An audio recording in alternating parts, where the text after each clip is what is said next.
नमस्कार दोस्तों, स्वागत है एक बार फिर से आपके अपने एजुकेशन चैनल यूट्यूबर देव पर। तो कुछ ही दिन पहले मैंने आपको बताया था एक वीडियो के माध्यम से कि जो MGEMS है, Mahatma Gandhi English medium school, उनमें गेस्ट फैकल्टी विद्या संबल योजना के अंतर्गत लगाई जानी है। और वही चीज़ें अब बिल्कुल क्लियर हो चुकी हैं, क्योंकि जो माध्यमिक शिक्षा निदेशालय है बीकानेर में, उन्होंने एक प्रेस नोट जारी किया है जिसमें सारी डिटेल उन्होंने शो करी है और ऑर्डर्स जारी कर दिए हैं अलग अलग जो प्रिंसिपल हैं अपने Mahatma Gandhi English medium school के, उनको कि वो विज्ञप्तियां जारी करें और उन विज्ञप्तियों के बेसिस पे अलग अलग अभ्यर्थियों को आमंत्रित करें जो वो योग्यता धारण करते हैं। तो आज इस वीडियो में हम लोग जानेंगे कि वो विज्ञप्ति कब तक आएगी, क्या योग्यता रह सकती है और at the end of the day उनको पेमेंट क्या मिल सकती है, पर आवर के हिसाब से रहेगी या क्या सिस्टम रहेगा, पूरी बातें इसमें जानेंगे। सबसे पहले अपडेट देखिए, राज्य की महात्मा गांधी अंग्रेजी स्कूलों तथा विशेष अंग्रेजी माध्यम के स्कूलों में अब गेस्ट फैकल्टी में व्याख्याताओं से लेकर प्रयोगशाला सहायक लगाए जाएंगे। विभाग द्वारा वॉक इन इंटरव्यू के बाद भी जिन स्कूलों में स्वीकृत पद रिक्त रहे, अब ये वॉक इन इंटरव्यू किसके हैं? जो पहले से गवर्नमेंट सर्वेंट हैं, जो 3rd ग्रेड 2nd ग्रेड या 1st ग्रेड के पद पर पहले से पद स्थापित थे, गवर्नमेंट सर्वेंट थे, परमानेंट कर्मचारी थे, और वही अब आगे जाके जो है उन्होंने अपना एक तरीके से फॉर्म भर के दिया और उस बेसिस पे इंटरव्यू के माध्यम से उनको जो है आमंत्रित किया गया था वहाँ पर लगने के लिए। तो जो वहाँ लग गए वो ठीक है, नहीं लग पाए क्योंकि इंग्लिश इतनी अच्छी नहीं है पुराने टीचर्स की, तो फिर अब उनकी जगह जो है गेस्ट फैकल्टी से काम चलाया जाएगा, जैसे मैंने आपको पिछली अपडेट में बताया था। अब देखिए, इसके लिए संबंधित पद की योग्यता के साथ अंग्रेजी माध्यम से अध्ययन किया होना जरूरी है। माध्यमिक शिक्षा निदेशक द्वारा इन स्कूलों में गेस्ट फैकल्टी में लगाए जाने वाले शिक्षकों के लिए जारी शैक्षिक और प्रशैक्षिक योग्यताओं के साथ व्याख्याताओं के लिए स्नातक स्तर पर अंग्रेजी माध्यम से अध्ययन जरूरी होगा। किसकी क्या योग्यता वो भी मैं आपको बताऊंगा। इसी तरह 2nd ग्रेड शिक्षकों को गेस्ट फैकल्टी में तभी लगाया जाएगा जब वे संबंधित विषय की योग्यता के साथ स्नातक स्तर पर अंग्रेजी माध्यम से अध्ययन किए होंगे। अध्यापक लेवल 2nd में इन स्कूलों में उन्हीं शिक्षकों को गेस्ट फैकल्टी में लगाया जाएगा जो संबंधित विषय में 50% अंकों के साथ स्नातक में अंग्रेजी माध्यम से अध्ययन जिन्होंने किया होगा। अब ये सारी बातें हम लोग करेंगे क्लियर, आगे बिल्कुल दी हुई है पूरी स्पष्ट चीज़ें। अब देखिए, सेवानिवृत्त शिक्षक जो है वो भी लगाए जा सकते हैं, जो रिटायर्ड हैं, 60 साल में रिटायर होते हैं, 65 से कम उम्र उनकी होनी चाहिए, तो 5 साल उनके पास है, वो भी लग सकते हैं, लेकिन उनके लिए वो रीट पास करनी जरूरी नहीं होगी 3rd ग्रेड के लिए। अब देखिए, चयन की प्रक्रिया, महात्मा गांधी अंग्रेजी स्कूलों तथा विशेष अंग्रेजी माध्यम के स्कूलों में गेस्ट फैकल्टी में रिक्त पद पर शिक्षक लगाए जाने के लिए प्रधानाचार्य की अध्यक्षता में स्कूल के 2 वरिष्ठतम शिक्षकों की समिति बनाई जाएगी। तो प्रधानाचार्य और समिति के हेड होंगे, साथ में 2 और टीचर होंगे, वो सबसे बुजुर्ग या सबसे उम्रदराज जो है टीचर्स होंगे स्कूल के। अब उन पर जो है क्या होगा कि वरिष्ठतम शिक्षक नहीं होने पर ब्लॉक शिक्षा अधिकारी नज़दीक की महात्मा गांधी स्कूलों के 2 शिक्षकों को कमेटी में शामिल कर सकेंगे। अब ये 2 शिक्षक कोई न कोई तो वरिष्ठ होते ही हैं, लेकिन कई बार स्टाफ भी कम होता है, तो उस कारण से यहाँ लिखा गया है। संस्था प्रधान द्वारा अपने स्कूल में रिक्त पदों की सूचना विभागीय वेबसाइट, विद्यालय के नोटिस बोर्ड के साथ साथ अन्य सोशल प्लेटफॉर्म के माध्यम से जो है उनको देनी पड़ेगी, जैसे पेपर्स वगैरह में, तो वो चीज़ें मैं आप तक पहुँचा दूंगा। एक से अधिक जो अभ्यर्थी आने पर 75% शैक्षिक तथा 25% जो है वो प्रशैक्षिक योग्यताओं के अंक शामिल करके वरीयता सूची तैयार की जाएगी। तो 75% आपके किसके जुड़ेंगे? जो आपके 10th 12th graduation post graduation है उसके, और 25% किसके जुड़ेंगे? आपके जो BSTC है, बीएड है, और नेट वगैरह तो इधर चाहिए नहीं, एमएड चाहिए, तो BSTC बीएड के 25% और 10 12th UG PG के आपके जुड़ेंगे 75%। अब समान अखबार होने पर अधिक आयु के अभ्यर्थी को जो है चुना जाएगा। चयनित अभ्यर्थी 7 दिन में अपनी सहमति दे सकता है, और उन्हें कब तक रखा जाएगा? या तो सत्र का अंत तक, यानी कि जैसे अभी 2022-23 चल रहा है, 2022-23 यानी कि 2023 के अप्रैल तक रख सकते हैं, माफ कीजिएगा 31 मार्च तक रख सकते हैं, या 1 अप्रैल आप कह दो। और फिर दूसरा क्या ऑप्शन रहेगा? जब तक कोई परमानेंट नियुक्ति उधर नहीं होगी तब तक उन्हें रखा जाएगा। अब देखिए, कैलेंडर के बारे में देखिए क्या है कि इन स्कूलों में गेस्ट फैकल्टी में शिक्षक को लगाने के लिए विभाग द्वारा कैलेंडर जारी किया जाएगा कि कब विज्ञप्ति जारी होगी, कब तक फॉर्म भरे जाएंगे, कब तक ज्वाइनिंग होगी, कब तक सारी प्रोसेस होगी, वो बात है।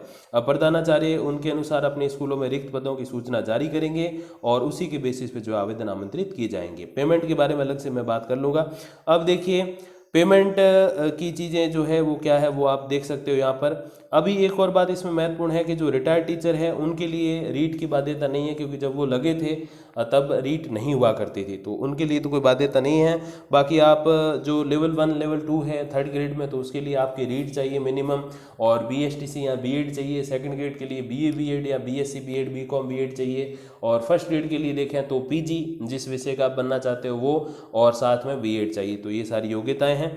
अब देखिए यहाँ पर एक और महत्वपूर्ण बात ये है वो आदेश जो अपने निदेशालय ने कुछ ही दिन पहले जारी किए, समय नहीं मिला इसलिए इतना जल्दी वीडियो ला नहीं पाया, 2-3 दिन लेट हो गया। अब देखिए इसमें क्या है कि वित्त विभाग राजस्थान सरकार के प्रासंगिक परिपत्र दिनांक 30/3/2021 द्वारा जारी दिशा निर्देशों और शासन के प्रासंगिक पत्र दिनांक 7/6/2022 द्वारा प्रदत्त स्वीकृति के क्रम में महात्मा गांधी राजकीय अंग्रेजी माध्यम विद्यालयों और राजकीय अंग्रेजी माध्यम विद्यालयों में विद्या संबल योजना के अनुसार निजी अभ्यर्थियों और सेवानिवृत्त शिक्षकों को गेस्ट फैकल्टी के रूप में लगाए जाने के बाबत निर्देश हैं। जिसमें क्या देखिए, विद्या संबल योजना के तहत केवल उन्हीं रिक्त पदों पर गेस्ट फैकल्टी शिक्षकों को लगाया जाएगा जिन पदों हेतु साक्षात्कार प्रक्रिया कम से कम एक बार कराई गई है तथा उक्त प्रक्रिया से पद नहीं भरे जा सके। मतलब उन्होंने पहले बुलाया परमानेंट वालों को, बट वो आए नहीं यहाँ पे इंटरव्यू देने के लिए, तो उन्होंने किसी ने फॉर्म नहीं भरा, फॉर्म भरा तो वो आए नहीं, लगे नहीं, तो इसीलिए उन पदों पर जो है आमंत्रित किया जाएगा गेस्ट फैकल्टी को जहाँ परमानेंट नहीं आ रहे। दूसरी बात, विद्या संबल योजना के तहत निजी अभ्यर्थी और सेवानिवृत्त शिक्षक पद की न्यूनतम वांछित योग्यता रखते हैं तो वे ही गेस्ट फैकल्टी के रूप में लगाए जाने हेतु पात्र होंगे। तो न्यूनतम योग्यता देखिए क्या है।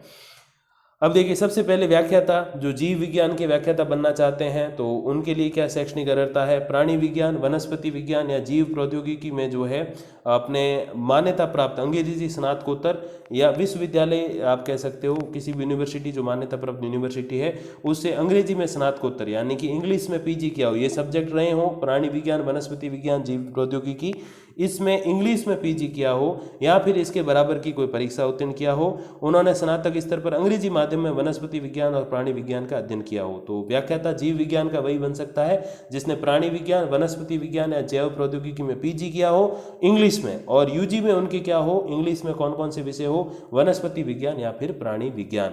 तो प्राणी विज्ञान यानी कि जूलॉजी और वनस्पति विज्ञान यानी कि बॉटनी।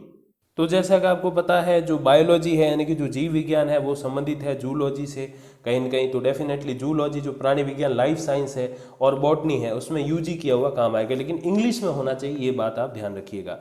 अब सेकंड देखिए, व्याख्याता भौतिकी, रसायन विज्ञान या गणित, तो फिजिक्स, केमिस्ट्री और मैथ्स का कोई लेक्चरर बनना चाहता है तो फिर इसमें से किसी विषय में उन्होंने जो है पीजी किया हो इंग्लिश माध्यम से। और जैसे देखो उधर जो जीव विज्ञान है, जैसे जो बायोलॉजी है उसमें तो ऑप्शन रहते हैं जूलॉजी के वगैरह, लेकिन इधर आपको जैसे फिजिक्स का, केमिस्ट्री का या मैथ्स का जो लेक्चरर वहाँ बनना है गेस्ट फैकल्टी में, तो फिर आपके पास ऑप्शन नहीं होता, उसी विषय में जो है पीजी होना जरूरी है, क्योंकि बायोलॉजी और जूलॉजी जो है वो पार्ट्स हैं, मतलब बायोलॉजी के जूलॉजी वगैरह, बॉटनी वगैरह, तो इसीलिए वो उसके पार्ट्स की वजह से जो है उसमें किया हुआ चल जाएगा।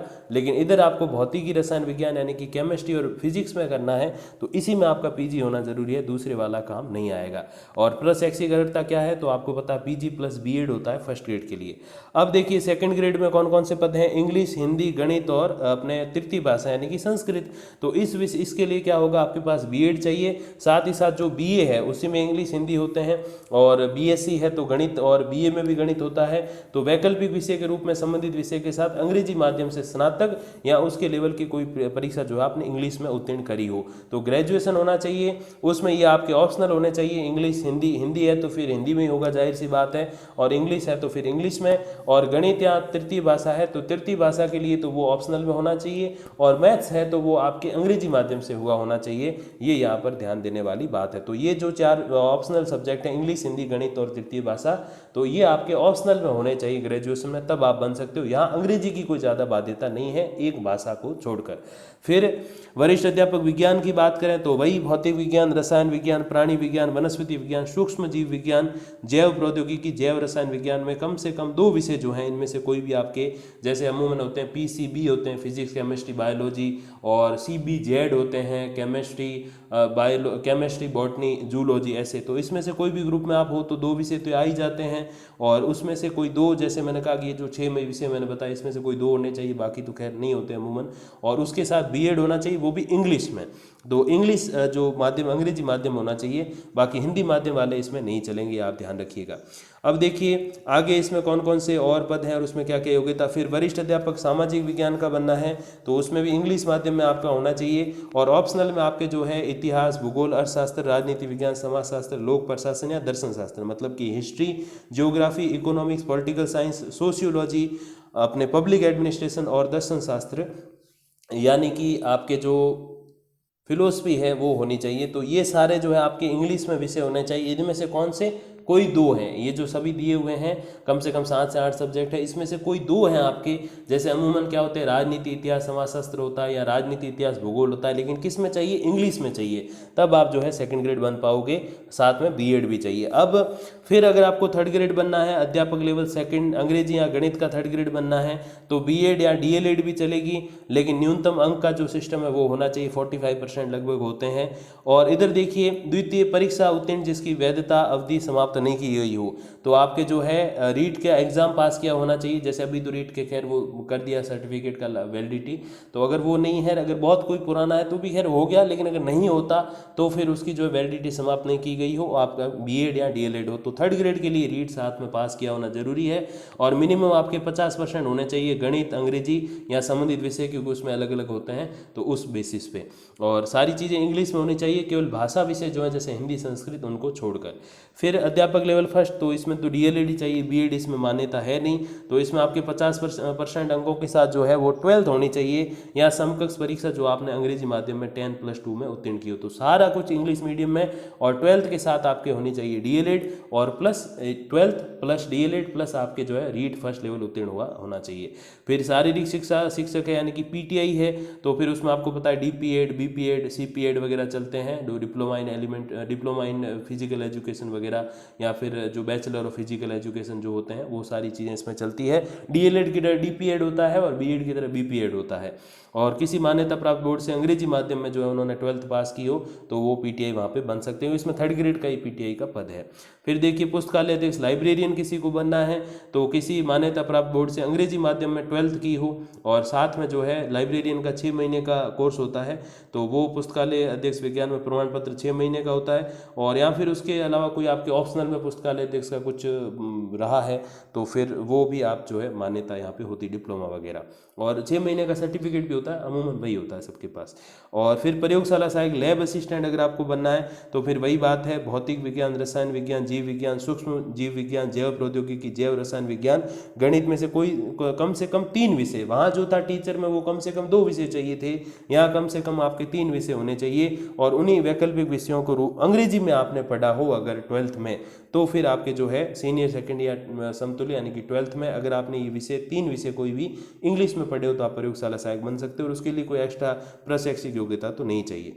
और सेवानिवृत्त वालों के बारे में तो फिर क्या ही कहें साहब, उनका तो सब कुछ सेटल है, पेंशन मिल रही है, तो उनके बारे में कुछ कहने की ज़रूरत नहीं है। तो ये तो ही सारी योग्यता की बात, और पर आवर के हिसाब से इनको पेमेंट होगा। और देखिए, एक और बात मैं आपको बता दूं, जो पेमेंट का जो सिस्टम है उसमें ऐसा है कि आपको पहले परफॉर्मा भर के देना पड़ेगा, कालांश शो करने पड़ेंगे, हाँ किस घंटे आपने कौन सा पार्ट पढ़ाया है, उसके बाद ही आपका जो है पेमेंट हो सकेगा। अब देखिए पेमेंट का क्या सिस्टम है, अगर आप थर्ड ग्रेड लगोगे तो थर्ड ग्रेड चाहे लेवल 1 हो चाहे लेवल 2 हो, ओरिजिनली भी एक जैसा उनको पेमेंट मिलता है, तो यहाँ भी एक जैसा है, 300 रुपये प्रति घंटे के हिसाब से मैक्सिमम 21,000 हो सकते हैं, मतलब 21 से कम ही होंगे, ज़्यादा नहीं हो सकते, ठीक। फिर सेकंड ग्रेड अगर आप बनोगे 9वीं 10वीं को पढ़ाने वाले तो 350 रुपये पर आवर है, 25,000 मैक्सिमम आपको मिलेंगे, उससे ज़्यादा आपको नहीं मिलने वाले। अब इसमें ऐसा कि कालांश जो है वो वहाँ के प्रधानाचार्य प्रिंसिपल होंगे, वो आपको सेटल करके देंगे कि किस घंटे आपको क्या पढ़ाना है, कहाँ किस क्लास में पढ़ाना है। फिर फर्स्ट ग्रेड हो तो 400 रुपये पर आवर है, जहाँ आपको 30,000 रुपये मैक्सिमम मिलने वाले हैं। और फिर देखिए, जो फिजिकल ट्रेनिंग इंस्ट्रक्टर है यानी कि शारीरिक शिक्षक अनुदेशक, तो उसके फिर 21,000 है थर्ड ग्रेड के बराबर। और प्रयोगशाला सहायक यानी कि लैब असिस्टेंट है तो वो भी थर्ड ग्रेड है, उसको भी 21,000 रुपये मिलने वाला है, 300 रुपये पर आवर के हिसाब से। तो ये आपका पेमेंट का पूरा इसमें सिस्टम रहेगा। और अभी विज्ञप्तियां निकलेंगी, जैसे मैंने कहा प्रधानाचार्यों को आदेश जारी किए गए हैं, वो विज्ञप्तियां देंगे अलग अलग न्यूज़पेपर्स में, अलग अलग जो अपने सोशल मीडिया वगैरह है वहाँ पर। तो उस बेसिस पे मैं आपको जानकारियाँ जैसे ही आनी शुरू होंगी मैं पहुँचा दूंगा, और उस बेसिस पे आप फॉर्म भर दीजिएगा। फिर मेरिट बनेगी, और मेरिट बनने के बाद आपको ज्वाइनिंग के लिए बुलाया जाएगा और 7 दिन का समय दिया जाएगा। इसके अलावा जो भी अपडेट आएगी तो पहुँचा दूंगा आप तक। तब तक के लिए धन्यवाद, नमस्कार।